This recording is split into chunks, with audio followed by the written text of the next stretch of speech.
Hi everyone, welcome. I'm preparing to check in on my yellow buckets that rest down there on the ground. Those are the buckets that I've got labeled as buckets number 3, 4, and 5. And these were populated 38 days ago with European nightcrawlers. And then it was only 12 days ago during their final check-in that we took the worms that we were baiting out of their harvested castings collection.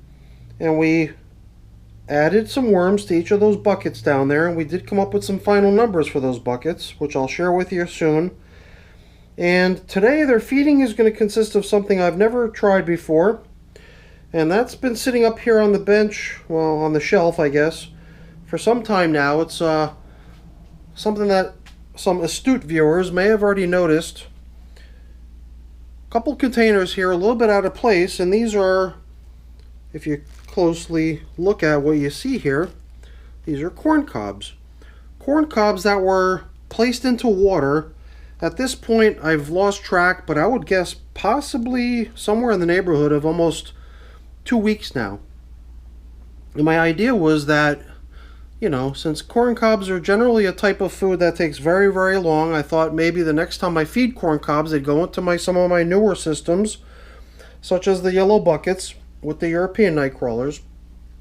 And I thought that I'd give these corn cobs a little bit of an edge by soaking them, to see if perhaps getting them thoroughly soaked for quite a long time might soften them up to the point where they'd be much easier for the worms to consume and do away with, rather than seeing them just sit in the bins forever and ever, taking forever to break down. So that's my meal plan for the European nightcrawlers today. We're going to get the buckets up on the bench and we're going to get them fed. So let's get to work. Uh-oh, it looks like some of these little flying insects have made themselves at home within this container that I was storing these corn cobs in. And, oh geez, even in the fluid I could see a larva of some sort of a flying insect.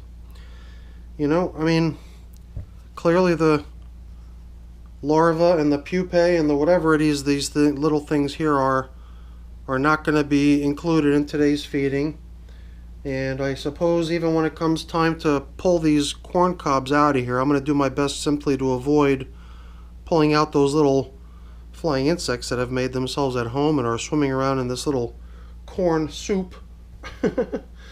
And then these little guys are just going to get rinsed down the sink or something like that. But I guess I gotta be a little bit more careful about storing foods down here in my wormery, especially stuff that's just sitting around like that for weeks and weeks. But I think it's time to get the show on the road. Let's get these little guys fed.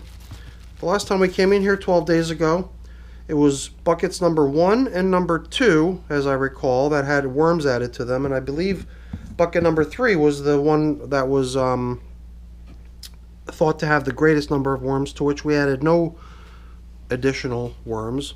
And did I say buckets 1, 2, and 3? I'm sorry, I meant 3, 4, and 5. So those are the actual numbers on these buckets. 3 is the one we're starting with. And let's give them some corn, some thoroughly soaked corn. And I guess I'm going to share some impressions of the material as I dig in. This stuff is so nice and loose and easy to plow through. Nothing seems to crumble. Everything feels like it's nice and damp. And all of it seems to have plenty of worms hanging out in it. So it does seem like we've got ourselves a nice batch of material here.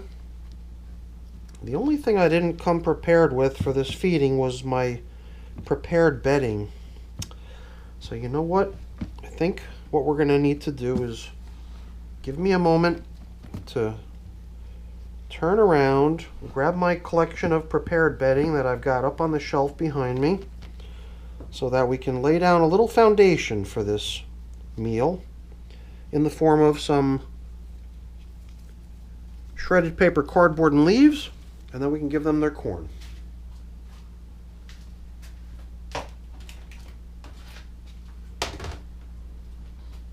Alrighty, well, here's my prepared bedding. I figured if we just were to grab a pretty good size, generous handful to accompany today's feeding, that should be adequate. and it certainly seems adequate to me. Perhaps even more than we need. But then again, you know, I got to remind myself when it comes to bedding, adding bedding to the worm bins, it can never go overboard. So if you feel like you're giving them too much, then you're probably giving them just about the right amount. So here's what a corn cob looks like after it's been soaking in water for quite some time.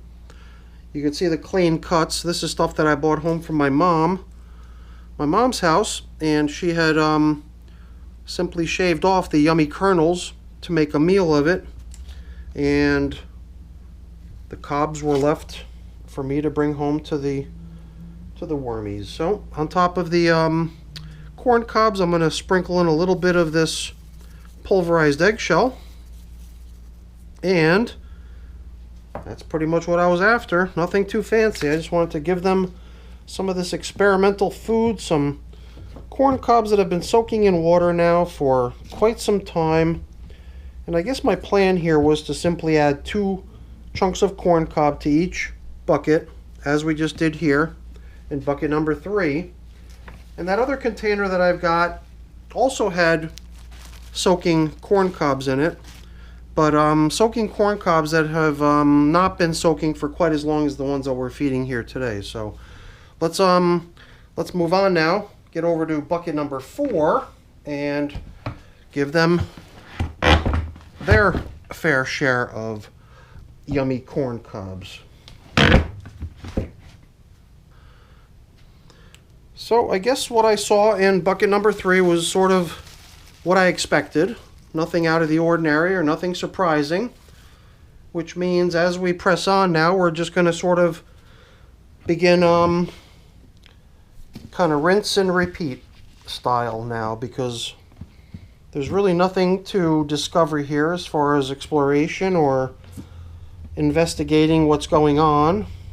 If what we saw in bucket number 3 was to our liking, I assume that what we find here in bucket number 4 and what we're going to find in bucket number 5 too are also going to be to our liking. So at this point it's really just a matter of dropping in their plentiful portion of bedding and a couple of these well-soaked corn cobs, and we'll be all set. So once again, reaching into my supply of prepared bedding, trying to grab a really generous portion for them to include with the corn cob.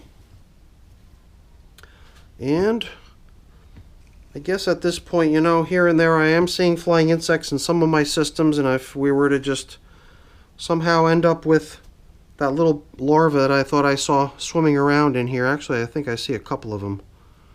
It'd be best just to leave them in this water here, and I'll rinse them down the drain later rather than including them with our feeding.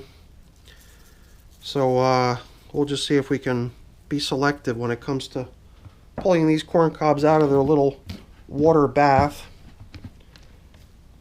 so as to avoid bringing the flying insect larvae with us. So that's pretty much what we're after. And I think I've got to make a little bit of space over here. Let's get bucket number 3 out of the way so that we can slide things over and bring bucket number 5 into view and get this check-in buttoned up. So once again, in the spirit of rinse and repeat, we come in here prepared for a curveball should we encounter one, but for the most part expecting more of the same as we saw in buckets 3 and 4. And I believe that is kind of what I'm seeing here. Very nice material, very nice and loose and damp, and none of it's clumping, and plenty of worms everywhere, all of them looking pretty content.